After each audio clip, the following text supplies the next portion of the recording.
Alejandro said it really well to me in the beginning. He said that he didn't he didn't want this to be about actors per se or even artists per se. He wanted it to be about something that anybody would relate to, a doctor or a lawyer or a politician or someone in any walk of life. In the sense that I think what he was really interested in was the idea of those moments in life when you feel you've gotten far away from the noble idea that you had of yourself at some earlier place in your life. The cheap way of saying it would just be midlife crisis, and that anybody can relate to midlife crisis. But I actually think Alejandro has such a real soulful view of life and the world that I think he wasn't even being just reductive about midlife crisis. I think he really was taking aim at the fact that everybody at some in their young life has a dream of themselves and how they're going to be, what their life is going to be like, the kind of a noble vision, if you want, and that when people reach moments where they realize their life, has become something else that they feel less proud of, it can be a deeply existentially terrifying kind of moment as you approach a certain age in life where you start thinking about your own mortality, and that confrontation with being less than you had somehow envisioned you would be.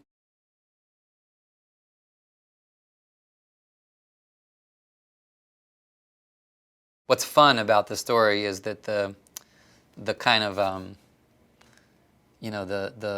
the endeavor that's at the heart of it, putting on a play, everybody involved in it is involved in it for their own reasons that are, like satellites to the story of Regan. They're all, Naomi Watts' character is a actress approaching middle age who's never ever been on Broadway, and so it's deeply, deeply important to her. It's very intensified for her.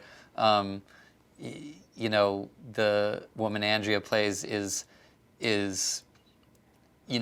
it's mixed up with her love affair with him and her own aspirations as a performer. For my character, it's like, it's sort of, it's his world. It's a place he sort of dominates, but doing it with Regan tweaks at his insecurities about not being a movie star or having the kind of popular success that Regan's had. So it's they're like the play in the movie. The play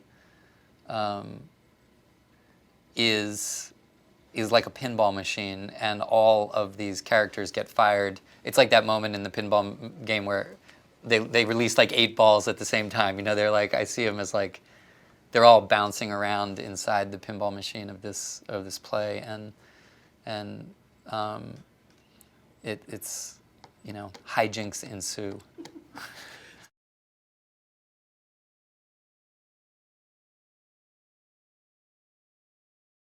Michael had massive amounts to absorb and take in and everything, and but there was this moment in rehearsals where Michael started.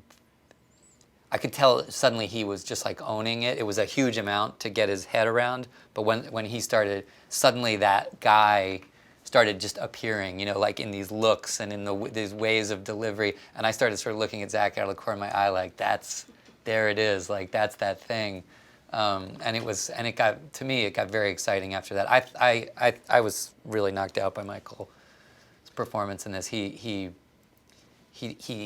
did some stuff that it's just like the movie really hangs on him, and I think it hangs on the tension, that him being able to strike this balance of you really empathizing with this guy even as he makes himself ridiculous, and it completely sinks or swims for me on Regan, and I just thought, like, multiple times in the course of doing the film, I had the distinct sensation of like, man, this guy is laying down a really, really great performance, and I don't always have that on the spot because you can be impressed, but he really did some beautiful, beautiful stuff. Hey, what's up everyone? Valerie here. An interesting movie fact from the Hunger Games. Did you know that while horsing around on set, Jennifer Lawrence accidentally kicked Josh Hutcherson in the head, knocking him out and resulting in a concussion? Ouch. I'm sure after this, Miss Lawrence learned that there's time for work and a time for play. That's all for today. Subscribe to keep up to date. Ciao, ciao.